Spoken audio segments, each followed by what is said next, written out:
If you're someone who's interested in punishing yourself for 129 minutes, courtroom dramas about the mental health of elderly men, pro-military propaganda, are you interested in teaching your children about death? Santa and pretty much everyone else in the North Pole are bigoted jerks. Kinda hard to get through the whole thing, that it's the equivalent of getting socks as a present. You know you need them, but you feel nothing when you see them.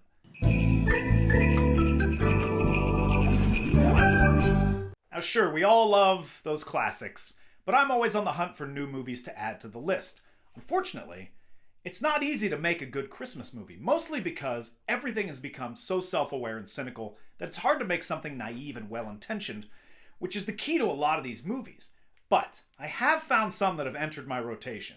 My favorite of the past 10 years is 2015's The Night Before. I feel like this fell under the radar when it came out, and I'm always trying to tell people about it. Now's my chance to tell you. It's Seth Rogen, Joseph Gordon-Levitt, and Anthony Mackie as friends who have a tradition of going out together every Christmas Eve, and this year is the last year, so they want to make it as epic as possible. Most of the jokes stem from a box of drugs Seth Rogen's wife gives him, so I don't know if I'd recommend you watch this with your parents. I've tried that. It didn't go over well, but it's become a yearly tradition to watch it, and just be forewarned, you have to suffer through an incredibly earnest, cringy Joseph Gordon-Levitt performance, but it's worth it, totally. Now, I don't know if I had too much eggnog or what, but I actually liked 2017's Bad Moms Christmas. Sorry, but it's got Kathryn Hahn, and it made me laugh. If you're tired of the same old animated classics I mentioned, you can go with the aggressively fine Grinch remake from 2018 that just so happens to be, I can't believe this is true, the highest grossing Christmas movie of all time. $500 million. That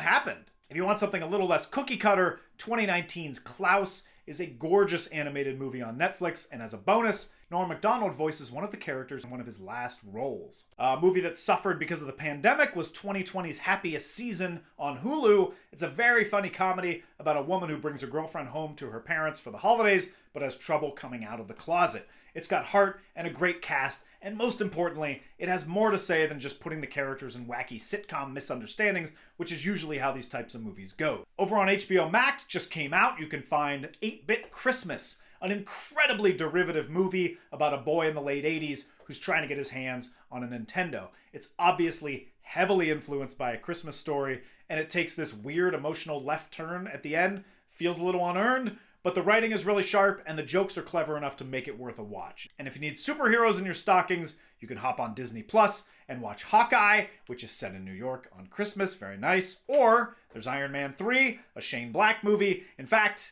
if you know anything about Shane Black, you know all of his movies are Christmas movies. Hey, and they're all pretty good. Here's a super fun debate that's in no way tiring or played out. Is Die Hard a Christmas movie? Look, it was cute at first, but now it's basically snowballed into things like, well, Rocky fights Drago on Christmas Day, plus there's snow, so Rocky 4 is a Christmas movie. Well, your definition of a Christmas movie may vary, so if you like having these debates, then I've got a bunch of other movies that you can suggest to your clearly dysfunctional family. Batman Returns, Nightmare Before Christmas, Edward Scissorhands, Little Women, the one where Bob Odenkirk randomly shows up. I don't know, The Grey, The Revenant, The Thing, Hateful Eight, Eyes Wide Shut. Eyes Wide Shut, actually, that is a Christmas movie. Now, there are some legit Christmas-themed horror movies, the best being Gremlins. I also have some friends who swear by 2015's Krampus, or the ridiculous Santa's Sleigh starring Goldberg. And if you want to know what Bob Clark, the director of A Christmas Story, really thinks of Christmas, just watch 1974's Black Christmas, or the 2019 remake, but not the 2006 remake. There's also the Christmas zombie musical Anna and the Apocalypse, which I haven't seen, but some of you have actually recommended, and it's on my list this year. Or, if you really want to freak people out, put on The Polar Express. The only movie to successfully suck the soul out of Tom Hanks. 6 times, however many characters he has. They've tried so hard to make that thing a classic by re-releasing it in theaters every single year, but I'm not taking any more trips to the Uncanny Valley. No!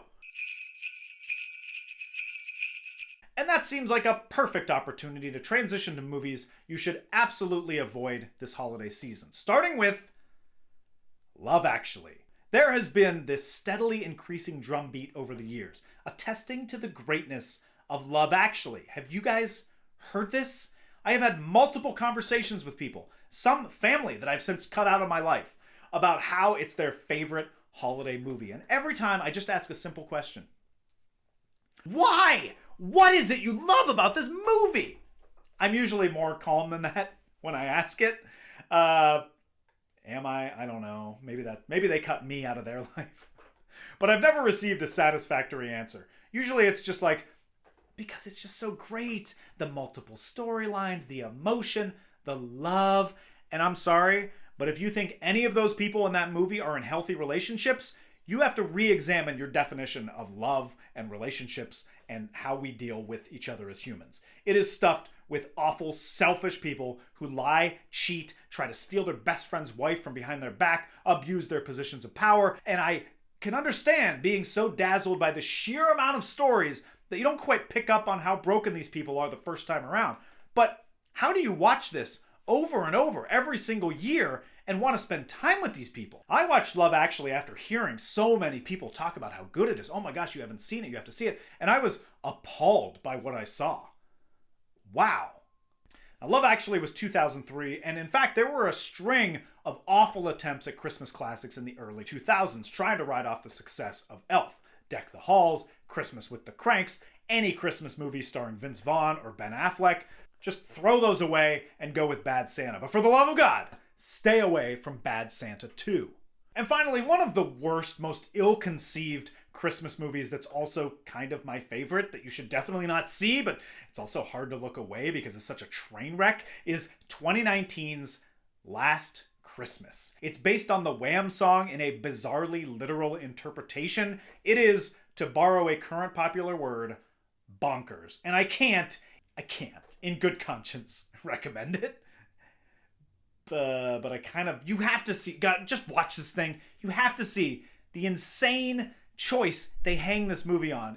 It is, just do it. Okay, I think I've covered all I can for now. Hopefully that narrows it down for you. What are your holiday traditions? Are there ones that I left out?